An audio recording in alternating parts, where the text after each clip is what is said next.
그 살아가다가 보면은 그 머리에 아주 강한 인상으로 남아 있는 특히 이제 막 마음이 너무 그 감사로 이렇게 벅차지는 그런 순간이 있지 않겠습니까? 저도 뭐 목회하면서 그런 감격적인 순간들이 여럿 있는데요. 아마 오늘 그 본문에 기록된 이 사건이 그 예수님에게 있어서 바로 그런 사건이지 않을까 그렇게 생각을 해봅니다. 예수님 머리에 강하게 남을 사건이 그 3절에 나오는데요. 마리아는 지극히 비싼 향유 곧 순전한 나드 한 근을 가져다가 예수의 발에 붓고 자기 머리털로 그의 발을 닦으니 향유 냄새가 집에 가득하더라. 지금 예수님을 위한 잔치가 베풀어지고 있는데 돌발적인 사건이 벌어진 겁니다. 그 자리에 함께 동석했던 마리아가 그 당시에는 뭐 너무나 비싸고 또 귀한 그 향수입니다. 이 향유를 아낌없이 예수님을 위하여 붓는 그런 헌신을 보여주는 겁니다. 이게 어마어마한 사건인 게요. 함께 동석했던 예수님의 제자 가룟 유다가 그거를 꾸짖으면서 하는 말이 5절입니다. 세 번역으로 이 향유를 300데나리온에 팔아서 가난한 사람들에게 주지 않고 왜 이렇게 낭비하는가? 이 말이 맞는 게요. 한 데나리온이 그 당시 노동자들 하루 품삯입니다. 그러니까 이게 상상을 초월하는 그 큰 금액을 어떻게 그렇게 들이부어 버리느냐? 이거 뭐 누가 들어도 제가 그 자리에 있었어도 가룟 유다처럼 생각했을 것 같아요. 평소에는 얄밉지만 오늘은 바른 말 하네. 뭐 그랬을 것 같아요. 이 뭐 상식적으로 당연한 거 아닙니까? 제가 오늘 추수감사 행사절이라고 해서 어떤 성도님 그 1년치 월급을 여기서 뭘 들이붓는 일을 했다 그러면 쫓겨날걸요? 맛이 갔다고. 지금 가룟 유다가 너무나 정확하고 올바른 지적을 했는데 놀라운 거는 예수님께서 그 가룟 유다를 꾸짖으시는 거예요. 마리아를 내버려 둬라.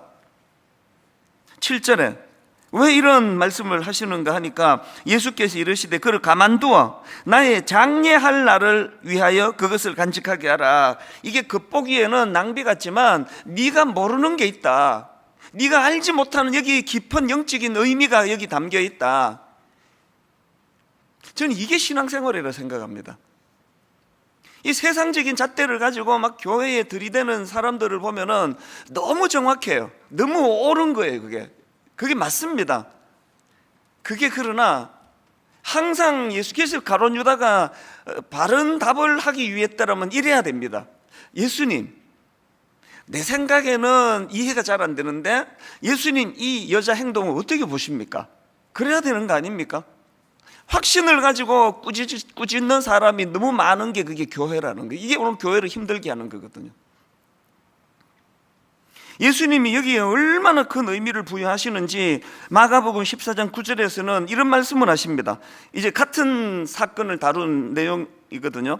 내가 진실로 너희에게 이르노니 온 천하에 어디서든지 복음이 전파되는 곳에는 이 여자가 행한 일도 말하여 그를 기억하리라 하시니라.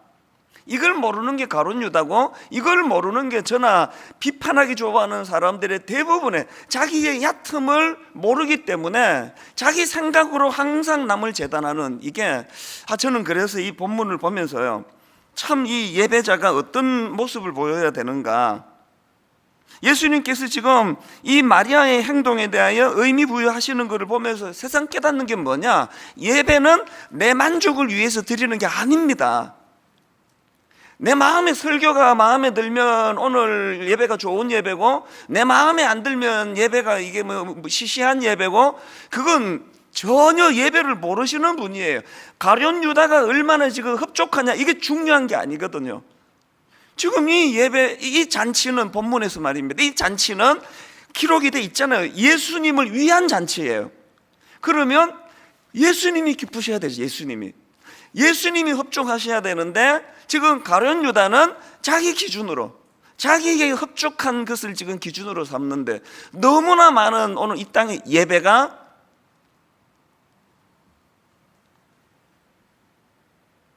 그 인간의 머리로 계산하는 그곳에는요 온전한 예배가 드려지기 어렵습니다. 어떤 의미에서는 여러분이 막 흡족하셔가지고 오늘 막 예배 대박이야.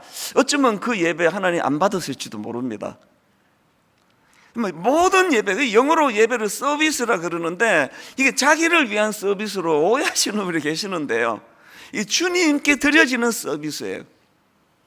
내가 오늘 얼마나 기분이 좋은지, 얼마나 내 마음에, 그래서 이따가 제가 결론으로도 말씀드리지만요, 그렇게 옥합을 깨뜨렸더니 그 향유 모든 걸 예수님이 이건 내 거야 그러면서 막 향기를 가둬두시는 분이 아니에요. 그래서 오늘 설교 제목 자체가 너무 멋지잖아요. 향유 냄새가 집에 가득하더라. 그냥 성경 그대로 따왔습니다. 예수님이 흡족히 받으시는 그 예배의 열매를 우리에게도 나누어 주셔서, 그래서 우리도 기쁜 거지, 내가 기쁜 게 예배가 아니에요. 내가 기쁜 게. 여러분, 예배는요, 인간이 누리고 인간이 즐기고 인간이 기뻐하고 인간이 행복하고 그가 아니라는 걸 저는 오늘 이 본문에서 기억을 하는데요, 이런 점에서 저는 오늘 본문이 너무나 많은 여러 가지 중요한 의미를 담고 있다고 생각을 하는데요, 그 중에 저는 이 예배와 관련해서 중요한 포인트 하나를 발견합니다.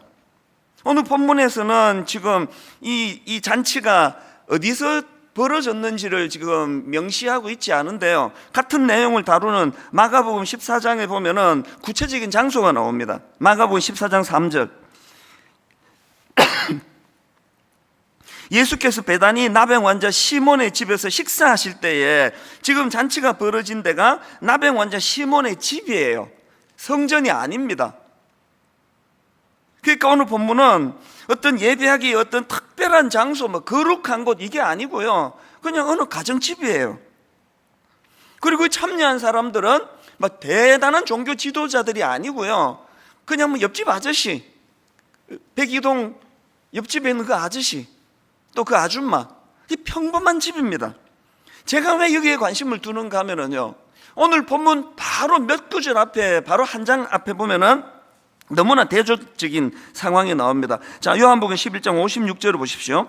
그들이 예수를 찾으며 성전에 서서, 이건 그냥 나병 환자 시몬의 집이 아니고요, 성전입니다. 성전에 서서 서로 말하되 너희 생각에는 어떠하냐, 그가 명절에 오지 아니하겠느냐 하니, 이는 대제사장들과 바리새인들이 누구든지 예수 있는 곳을 알거든 신고하여 잡게 하라 명령하여서 밀으라. 어떤 상황인지 아시겠죠? 장소가 성전이에요. 거룩한 성전이에요. 그리고 거기 등장하는 인물은 놀랍게도 그 당시 대표적인 종교 지도자 대제사장들이에요.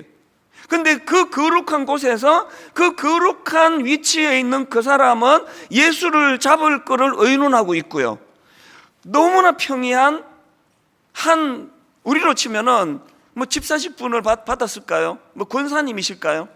그냥 나병 환자 시몬의 집이에요. 그런데 그곳에서는 예수님 평생의 머릿속에 각인될 가슴 벅찬 감격이 벌어지고 있더라는 겁니다. 여러분, 예배는 장소가 아닙니다. 코로나19가 우리를 결단코 어떻게 할 수 없는 거는, 우리를 집에 다 묶어 놓으면 그 집이 예배처가 되는 거예요.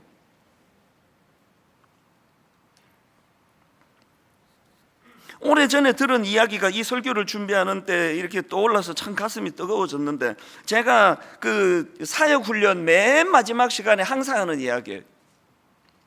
어느 훈련을 받으시는 여성도님인데요, 집이 13평이니까 저도 13평 집에 살아봐서 딱 13평 아파트에 살아봤기 때문에 그게 어떤 상황인지 알아요. 조그마한 방 2개 뽑고 나면은 부엌 나오면은 아무것도 없는 데가 13평인데 가족이 좀 많은가 봐요. 너무 말씀을 묵상하고 싶은데 할 곳이 없는 거예요. 그래서 이분은 시간을 정해 화장실로 가는 겁니다. 화장실에 들어가서 그 오랜 시간을 변기 뚜껑 위에 앉으시는지 어쩐지 모르겠지만, 그 또 뭐 13평 아파트면 화장실도 그렇게 막 60평 70평 아파트처럼 크지 않습니다. 그 탁하고 습하고 냄새나는 공기 안 통하는 화장실에서 정기적으로 하나님께 기도하고 묵상하는 그 공간으로 쓰고 있다는 이거를 저는 사역훈련 마지막 시간에 항상 이 이야기를 드리거든요. 여러분, 다시 말씀드립니다. 예배는 장소가 아닙니다. 저희가 왜 이 학교 계속 빌렸습니까? 저는 우리 송림 본당 드림센터 너무 좋아요. 본당이 다 해서 1000석밖에 안 되기 때문에 40분 전서부터 예배를 사모하며 줄 서서 기다리는 사람들을 볼 수 있는 곳, 그게 정성 아닙니까? 이게 오늘 제가 본문에서 발견한 첫 번째 포인트고요.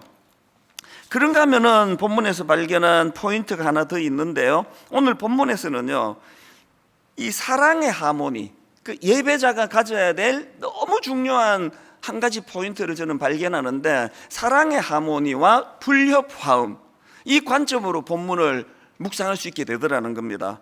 자, 먼저 사랑의 하모니의 모습을 본문 2절과 3절에서 기록하고 있습니다. 거기서 예수를 위하여 잔치할세, 여러분 이게 지금 큰 전제입니다. 지금 예수를 위하여 잔치할세, 우리로 치면 이 예배입니다. 우리로 치면 지금 전제가 예수를 위하여 잔치할세. 그 다음 보세요. 마르다는 일을 하고 나사로는 예수와 함께 앉은 자 중에 있더라.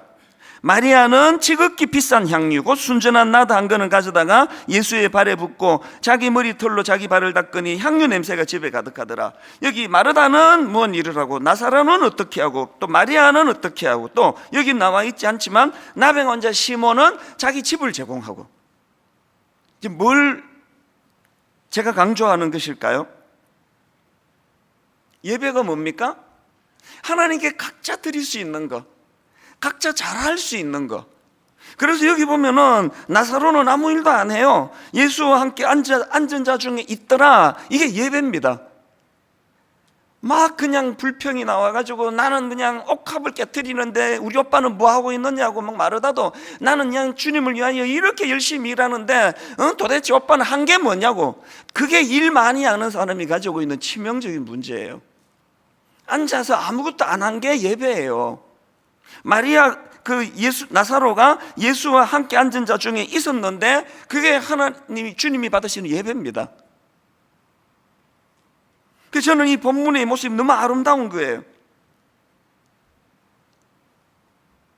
지금 전제가 거기서 예수를 위하여 잔치할세인데, 이 사람은 자기 좋아하는 이걸로 하고 저 사람은 자기 좋아하는 저걸로 섬기고, 이 사람은 앉아서 또 말씀을 듣고, 어떤 사람은 자기 집을 제공하고. 이 사랑의 하모니. 여러분 구약 출애굽기 17장에 보면은요, 그때의 8절입니다. 그때 아말렉이 와서 이스라엘과 르비딤에서 싸우니라. 지금 전쟁이 벌어지고 있는데요. 자, 10절부터 그 내용을 보세요. 이 아름다운 하모니를 보세요. 여호수아가 모세의 말대로 행하여 아말렉과 싸우고 모세와 아론과 훌은 산 꼭대기 올라가서, 그 다음에 11절, 모세가 손을 들면 이스라엘이 이기고 손을 내리면 아말렉이 이기더니 모세의 팔이 피곤하며 그들이 돌을 가져다가 모세의 아래에 놓아 그가 그 위에 앉게 하고 아론과 훌이 한 사람은 이쪽에서 한 사람은 저쪽에서 모세의 손을 붙들어 올렸더니 이 손이 해가 지도록 내려오지 아니한지라. 저는 이 장면이요, 마음이 저리도록 아름다워요. 젊은 여호수아는 주어진 그 힘을 가지고 최선을 다해서 적과 싸우고 있고, 지도자 모세는 그 광경 아래에서 손을 들고 하나님 앞에, 이 전쟁은 영적인 전쟁, 하나님이 일하시는 전쟁이라고 그렇게 손을 들고 그 여호수아를 응원하고 있고, 참 연약한 지도자 팔이 내려오는 걸 비난하지 않고, 손이 금방 내려왔다고 수군거리고 그러질 않고, 아론과 훌이 서로 손을 잡으면서 모세를 협력하는 이 모습,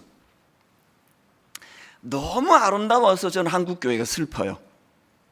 얼마나 불신이 많고, 얼마나 비난이 많고, 얼마나 손드는 역할을 하려고, 얼마나 자기가 그냥 여호수아 역할을 하려고, 아무것도 손 드는 것도 사실은 전쟁 치는 사람에 비해서 아무것도 아니지만 옆에서 손 받쳐주는 건 얼마나 쉬운 일이에요. 그런데 이 일이 영적인 전쟁에서 상징적으로 그 전쟁을 이기게 만드는 도구가 되었다는 사실입니다.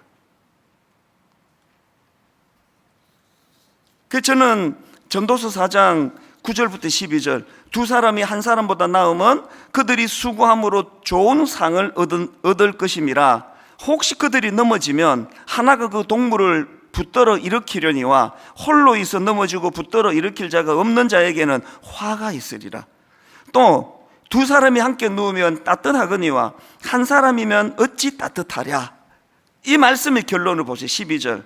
한 사람이면 패하겠거니와 두 사람이면 맞설 수 있나니 세 겹줄은 쉽게 끊어지지 아니하느니라. 분당 우리 교회는요, 맨날 열심히 플러스 1 마이너스 1이 안 됐으면 좋겠습니다. 플러스 1 생각 갖고 있는 사람하고 마이너스 1 갖고 있는 생각을 갖고 이 생각을 갖고 있는 사람하고 하루 종일 싸우잖아요. 플러스 1의 열심과 마이너스 1의 열심만 이렇게 맨날 제로예요. 진도가 안 나가요. 사랑의 하모니예요. 누가 예배자가 될 수 있다고요? 내 방식이 옳다는 것을 고집하지 않는 그 사람. 이런 면에서 저는 그 불협화음을 일으키는 가룟 유다의 모습이 확 눈에 들어오는데요. 지금 오늘 본문에서 이렇게 아름다운 사랑의 하모니가 이루어지는데 너무나 어울리지 않는 한 사람이 등장하는데 그게 가룟 유다입니다. 예수님을 팔아버린. 자, 4절 5절에 가룟 유다가 나옵니다. 제자 중 하나로서 예수를 잡아줄 가룟 유다가 말하되 이 향유를 어찌하여 300데나리온에 팔아 가난한 자들에게 주지 아니하였느냐 하니, 제가 이 본문을 분석해 보니까요, 가룟 유다가 불협화음을 일으킨 원인이 두 가지가 딱 나오더라고요. 가룟 유다가 불협화음을 일으킨 원인 두 가지 중에 첫째가 뭐냐? 자기 생각과 다른 것을 용납하지 않는 태도예요. 저는 이 본문이 우리 크리스천들에게 주는 메시지가 크다고 보는데요. 계속 강조하지만 상식적으로 보면 가룟 유다의 분석이 옳습니다. 그리고 아마 가룟 유다가요, 그날 집에 가가지고 자다가 일어나도 예수님이 틀렸다 그랬을 거예요. 내 생각이 옳다 그랬을 겁니다. 그래서 이게 신앙인 걸 알아야 돼요. 우리가 하나님이 아니기 때문에 자다가 생각하고 1년 365일을 생각해도 내 생각에 이게 확실히 옳다라는 그게 틀릴 수 있다는 걸, 이걸 깨닫는 게 신앙이라니까요. 내 곰곰이 생각이 맞는데 그러면서 주로 싸우잖아요. 부부 싸움도 약간 불리한 한쪽이 자다가 막 깨우잖아. 내 생각이 났는데 당신이 틀린 이유를 내가 찾았다고. 지금 자다가 생각하는 게 문제가 아니고요, 그 남편이나 그 아내가 뭘 모르는 거예요. 자다가 생각해도 이게 옳다는 그게 틀릴 수 있다니까요. 이게 가룟 유다가 보여주는 이게 진짜 반면교사예요.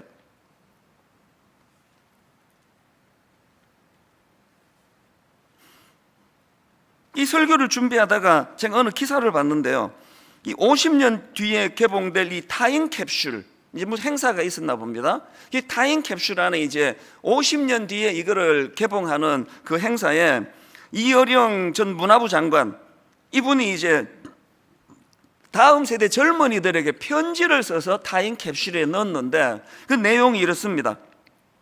날개는 날기 위해서만 있는 것이 아니다. 둥지 속에서 알을 품고 있는 날개는 날개가 아니라 품개이다. 그 다음 들어보세요. 날개보다 더 소중한 날개 품개라는 말을 50년 뒤 이 세상을 살아갈 젊은이들에게 남기려 한다. 우리말 사전에 없는 이 새로운 말 품개가 너희들을 행복하게 할 것이다. 그리고 결론, 나와 다른 것과 싸우지 말고 품어라. 날개가요, 내가 막 비상하는 용으로만 쓰는 게 아니고요, 너무나 나약한 알, 날지도 못하는 정도가 아니라 아직 세상에 나오지도 못한 연약한 알을 품는 역할로도 쓴다는 거예요. 이게 품개입니다. 교회는요,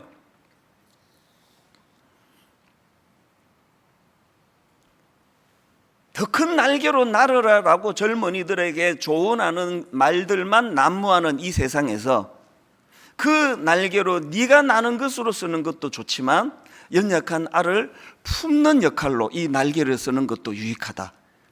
제가 이 말이 너무 감동이 되는 겁니다. 1만 수도 파수 운동 왜 한다고요? 분당 우리 교회가 이제 2만 개의 날개를 가지고 2만 2천 개의 날개를 가지고 마음껏 비상하고 마음껏 우리도 많은 일을 할 수 있지만 품개가 되기를 원하는 거예요. 수많은 잠재력을 가진 알들을 우리가 품어줄 때 거기에 30개 교회로 시작하지만 저는 꿈을 꾸거든요. 300개의 교회가 되고 3,000개의 교회가 되는 그 꿈을 품거든요. 이게 품계예요, 품계. 그런가 하면은 두 번째로 가룟 유다가 불려파음을 일으킨 원인 하나가 더 있는데요, 겉과 속이 다른 태도입니다. 겉과 속이 다른 태도, 반드시 불려파음을 가져옵니다. 지금 가룟 유다는 겉으로 모든 사람들이 동의할 수밖에 없는 거룩한 명분을 가지고 있는데 성경은 정확하게 그 내면을 분석하는 거 아닙니까? 6절, 이렇게 말하면 가난한 자들을 생각하면 아니요. 오늘 교회가 슬픈 건요, 커튼이 너무 많다는 거예요. 저는 철학이 하나 있습니다. 교역자 회의를 하든 당회를 하든, 그래서 또 이게 또 약점도 있어요. 좀 당황하게 만드는 일은 좀 합니다. 제가 항상 저는 직설화법을 씁니다. 안 들립니다. 못 알아들으니까. 집에 가서 얘기 안 합니다. 제 아내가 시험에 드니까. 본인 있을 때 본인에게 1, 2 이렇게 이야기합니다. 왜 그럴까요? 사단은 우리의 이 애매한 말 속에 또 겉과 속이 다른 태도, 그걸 우리는 체면이라 그러는데요, 아닙니다. 그거 체면 아니고 사단의 밥이에요, 그거. 그래서 1, 집사님 이러시면 안 됩니다. 이게 옳은 것 같은데요. 2, 3. 오늘 가룟 유다와 같이 저 사람 말을, 이 교회가 유난히 더 그래요. 저 사람 말을 막 분석을 해야 알아듣는 말이 너무 많아요. 저게 무슨 뜻이지 지금? 저게? 또 저 행동이 지금 뭘로 의미하지? 일만 성도 파송 운동하면서 그동안 내가 슬픈 게 뭔지 아세요? 30개 교회를 지금 분립을 준비하면서 15교회를 외부에서 이제 청빙하는 과정에서 이틀 전에도 들었습니다. 쇼 한다는 거예요. 교회가 다 내정해 놓고. 젊은 목회자들이 이런 생각을 하게 만든 이 현실이 저는 참 슬프고요, 교회 안에 이 커튼을 다 걷어야 된다고 생각합니다. 커튼을 다 걷어서 교회가 1이라고 하면 1이구나, 2라고 하면 2구나, 그렇게 믿을 수 있는 공동체를 만드는 그곳에서 예배가 살아나는 줄로 믿습니다. 오늘 우리 중직자들, 오래 예수 믿은 분들, 교회의 문화가 이렇게 자꾸 그 이중 언어 구사하고 겉과 속이 다르게 말하는 게 그게 교회의 문화입니까? 그건 사탄의 문화입니다. 교회의 문화는 투명한 거예요. 있는 걸 있다 그러고 없는 걸 없다 그러고 밝은 걸 밝다 그러고 어두운 걸 어둡다 그러는 게 그게 교회입니다. 커튼을 두고 있으니까 대화가 안 되잖아요. 이거 확 열어젖히면 어떡하지? 그게 막 두려워가지고. 저는 분당 우리 교회 모든 성도님들이 가룟 유다가 가지고 있던 이 불협화음을 만드는 자기 생각과 다른 것을 용납하지 못하는 태도, 또 겉과 속이 다른 이중 언어, 이런 것들을 다 버릴 때 하나님 앞에 진정한 예배자가 될 줄로 믿습니다. 예배 회복 운동은 위선자 만드는 운동이 아닙니다. 겉모양 잘 갖추고 이게 아닙니다. 예배는 중심을 갖추는 거거든요. 자, 이런 내용들이 본문에서 이제 묵상되어져 교훈을 얻어지는데요. 그런데 저는 이런 교훈, 저런 메시지, 시간이 없어서 다 다루지 않은 이 외에도 여러 메시지가 있지만 제일 중심에 있는 메시지가 하나 있습니다. 저는 오늘 이 본문을 묵상하면서 한 가지 질문을 오래 했습니다. 이 질문을 계속하면서 묵상했는데 이 질문이 이겁니다. 무엇이 마리아와 가룟 유다를 이렇게 차이나게 만들었을까요? 무엇이 마리아로 하여금 그 엄청난 순전한 나드 한 근을 아낌없이 붓는 헌신을 만들었고, 무엇이 가룟 유다로 하여금 이런 위선자 이중 언어를 구사하는 사람으로 만들어 버렸을까?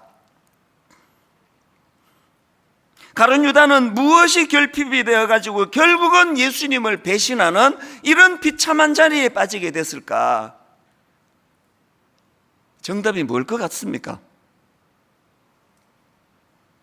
하나님께서 제게 이 질문에 대한 답을 주셨는데요, 마리아와 가룟 유다를 분기점으로 나누게 만든 딱 하나가 있는데 그것이 뭐냐?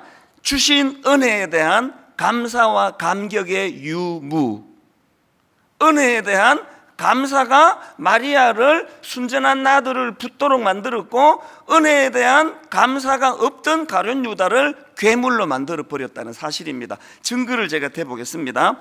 지금 예수님을 위한 잔치에 지금 마르다와 나사로와 마리아와 나병 환자 시몬이 각각의 것으로 예수님께 드렸다고 말씀을 드렸는데요, 제가 발견한 것은 오늘 본문에 등장하는 사람들이 각각의 것으로 드린 것, 모든 이 사람들에게 다른 행동을 했는데 공통점이 하나 있더라는 겁니다. 그게 바로 은혜를 입은 사람들입니다. 자, 먼저 집을 제공한 나병 환자 시몬을 보십시오. 마가복음 14장 3절, 예수께서 베다니 나병 환자 시몬의 집에서 식사하실 때에, 제가 자료를 보니까요, 이 당시에 시몬은 예수님의 은혜로 나병을 고침받은 상태였다. 이 해석이 주류예요. 아주 드물게 나병 환자는, 아직 이 시몬은 나병을 고침받지 못한 상태였다. 아주 드물게 그렇게 분석하는 학자가 있고, 대부분의 학자들은 다 이미 고침받은 상태라는 거예요.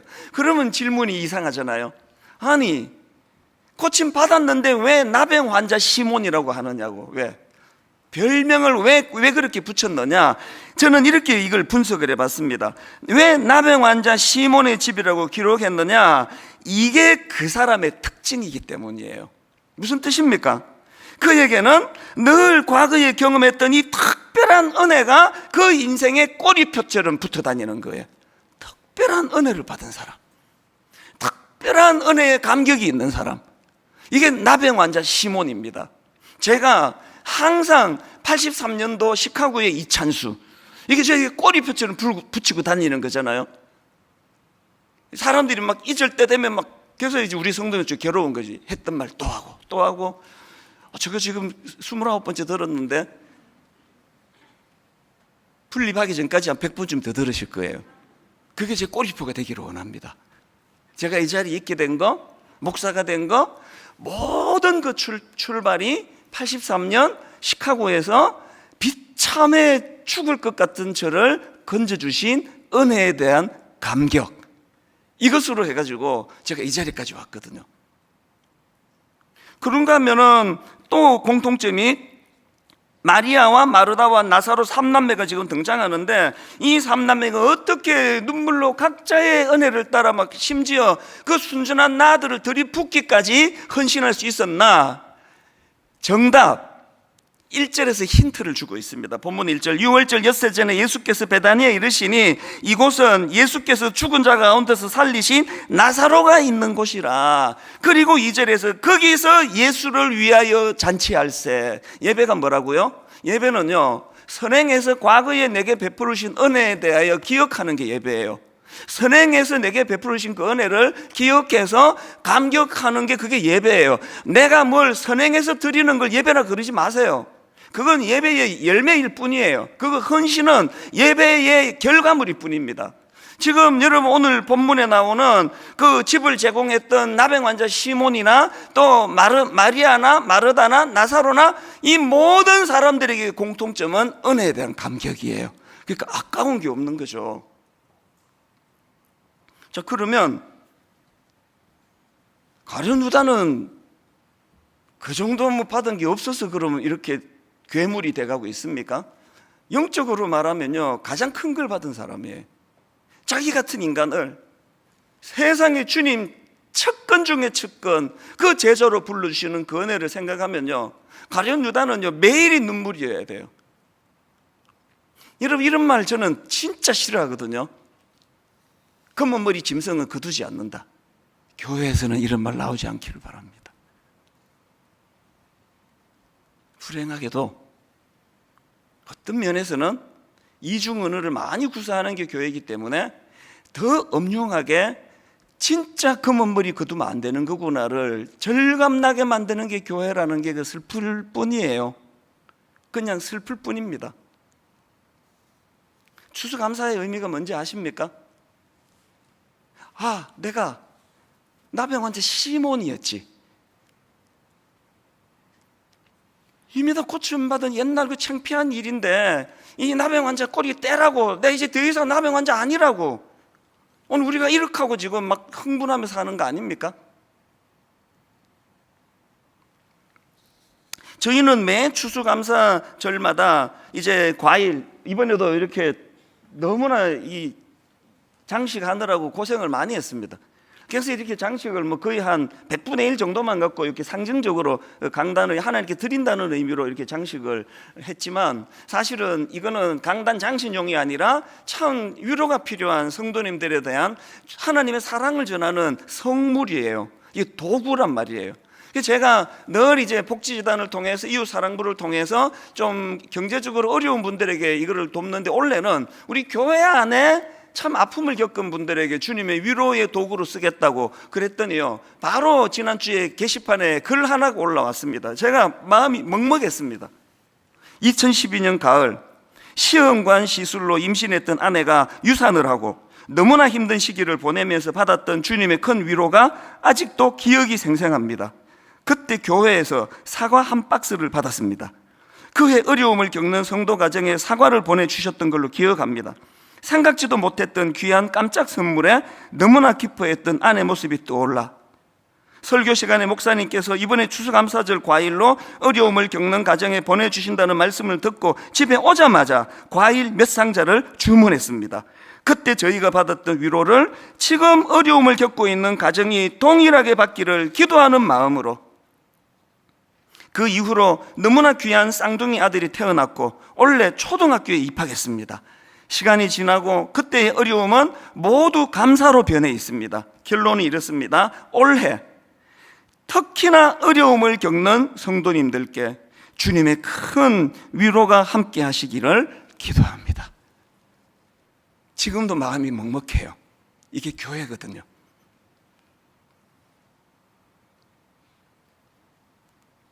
가룟 유다의 길로 가지 않았으면 좋겠습니다. 이것도 불평이고 저것도 불만이고, 내 머리로, 이 똑똑한 머리로 왜 이건 이렇게 하는 거냐고, 왜 저건 저렇게 하는 거냐고. 사랑의 하모니예요. 그건 뭐 내 애 낳았으면 됐지. 여러분, 예배가 뭡니까?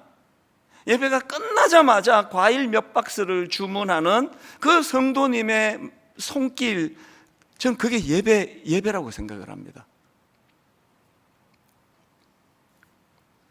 사실 저는 일만서도 파송운동 지난주 중에 이제 영상으로 그동안에 있었던 일들과 정신을 한 번 더 이제 녹화를 하려고 했다가 이걸 한 주 미루게 됐는데요.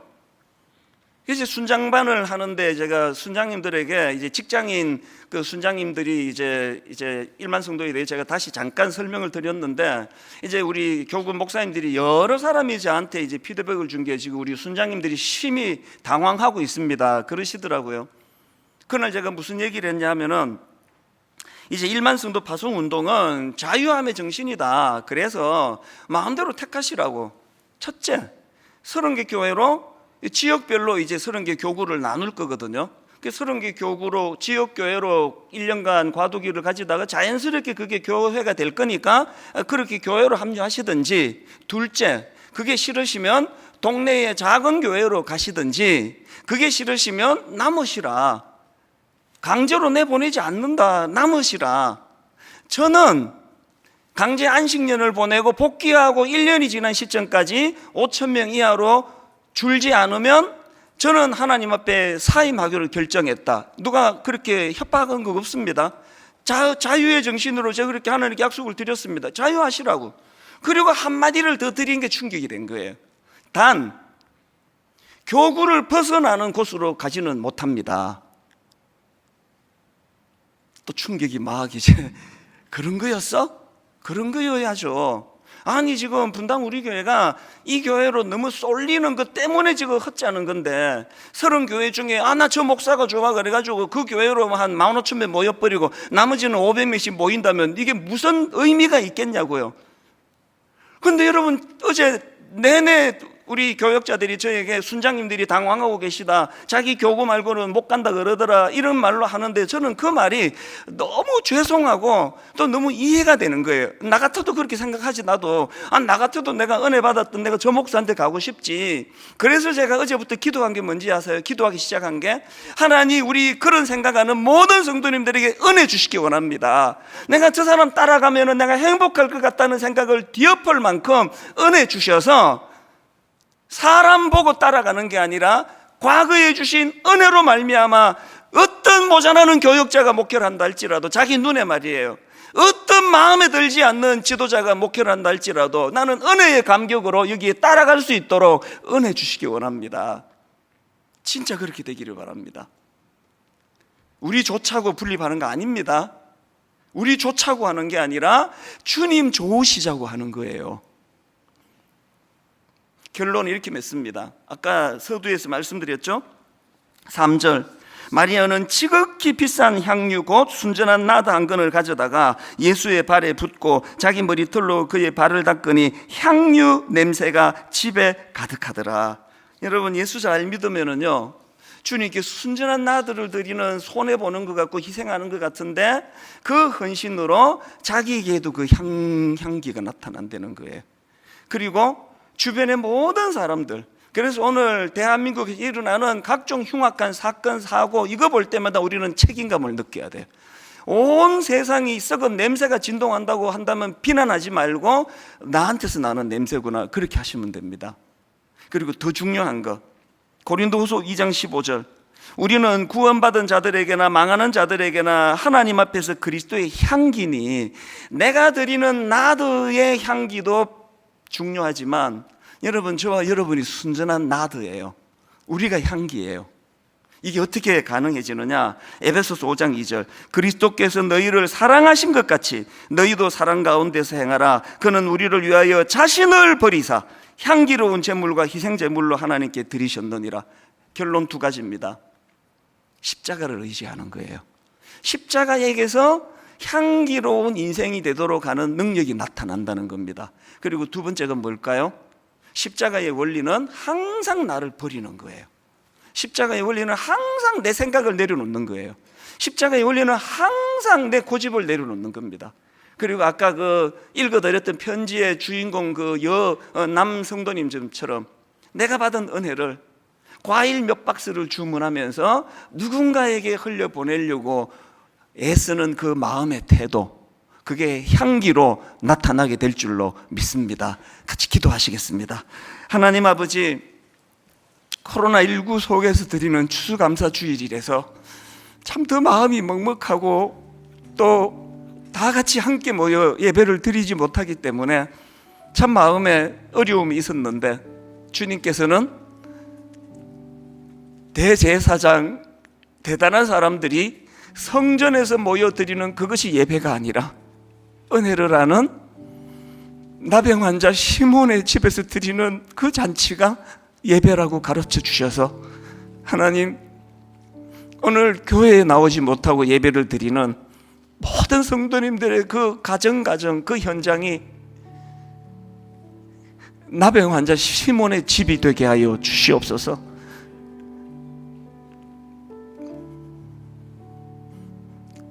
우리가 주님께 드리는 그 아름다운 향수가 우리와 우리 삶을, 이 시대를 향기롭게 만드는 것이 아니라, 주님은 네가 그 향기다, 네 존재가 그리스도의 향기다. 주님, 너무나 힘들고 어려운 이 시대에 우리의 존재가 그리스도의 향기가 되게 하여 주시옵소서.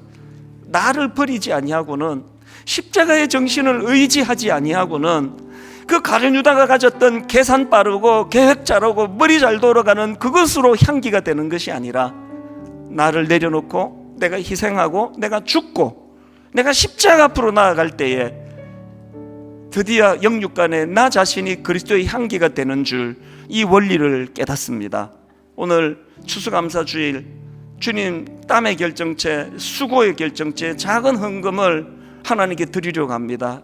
비록 하나님, 참 초라하고 작은, 하나님 앞에서 크지 않은 헌금이지만 하나님은 이것이 500데나리온 순전한 나드로 받으시는 줄로 믿습니다. 우리가 드리는 이 헌금이 이 교회와 이 시대를 향기롭게 만드는 그런 재료가 되도록 인도하여 주시고, 하나님, 마음껏 드리고 싶지만 그렇게 할 수 없는 성도님들 꼭 한 말씀만 주시기 원합니다. 이미 다 받았다, 걱정하지 말거라. 하나님의 위로하심이 있는 추수감사 예배가 되게 하여 주시옵소서. 그렇게 인도하여 주심을 감사드리옵고 예수님 이름으로 기도드립니다. 아멘.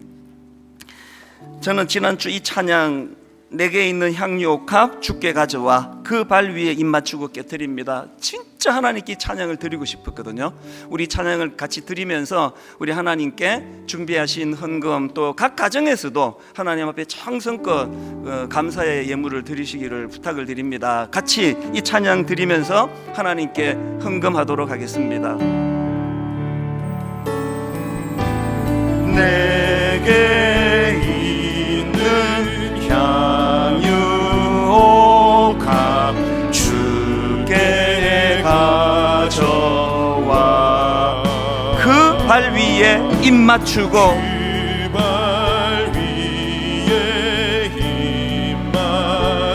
깨뜨립니다. 우리 다시 한번 이렇게 고백합니다. 내게 있는 향유 옥합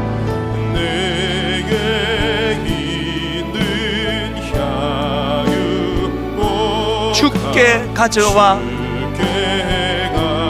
우리의 이 마음을 주님께 드리기 원합니다. 그 발 위에 입 맞추고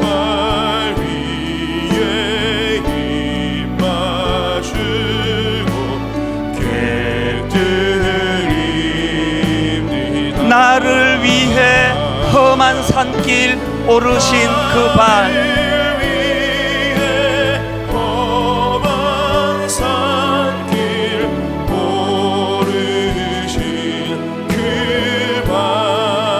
걸음마다 크신 사랑 새겨 놓았네.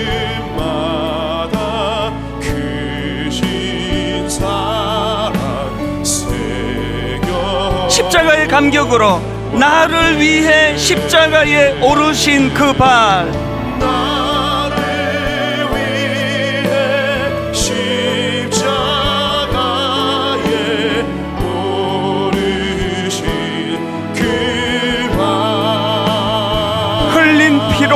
나의 죄를 대속하셨네.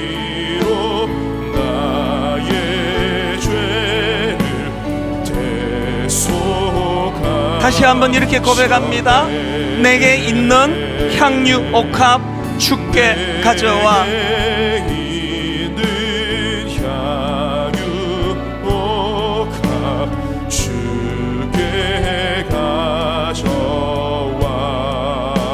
그 발 위에 입 맞추고 깨뜨립니다.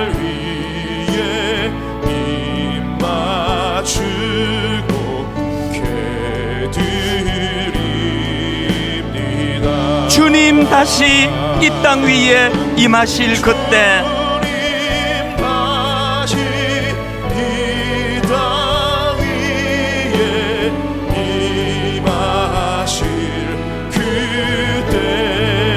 주의 크신 사랑으로 날 받아주소서.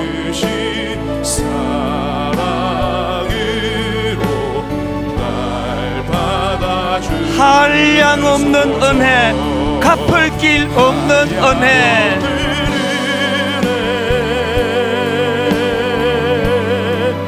갚을 길 없는 은혜, 내 삶을 애워싸는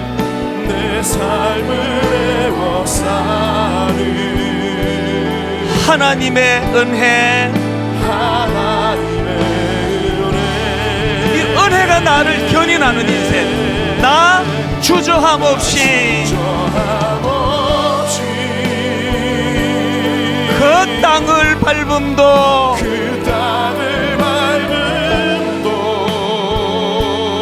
나를 붙드시는 하나님의 은혜. 여러분 추수감사주의 진실로 이렇게 고백하기 원합니다. 한량 없는 은혜,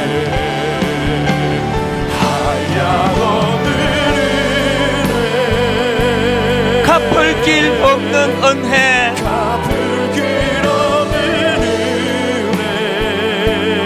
내 삶을 애워싸는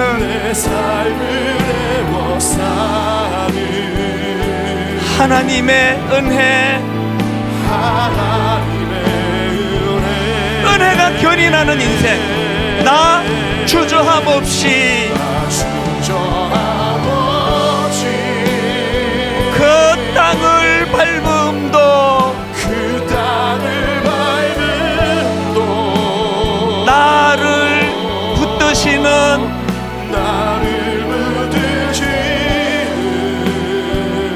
하나님의 은혜, 내가 믿고 또 의지함은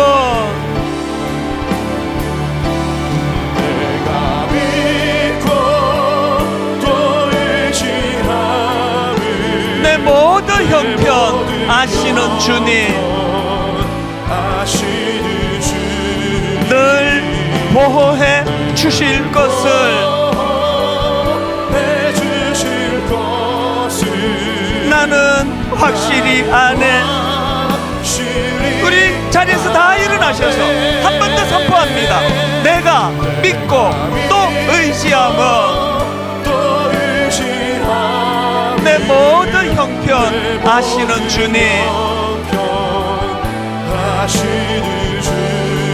늘 보호해 주실 것을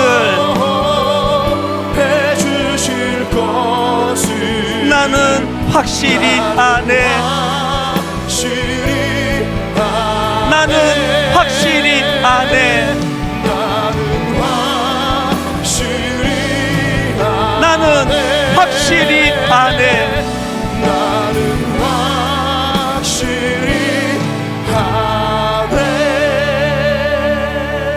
추수감사주일 드릴 기도는 하나입니다. 주님, 마리아의 길로 나아가게 해주세요. 가룟 유다의 길로 나가지 않기를 원합니다.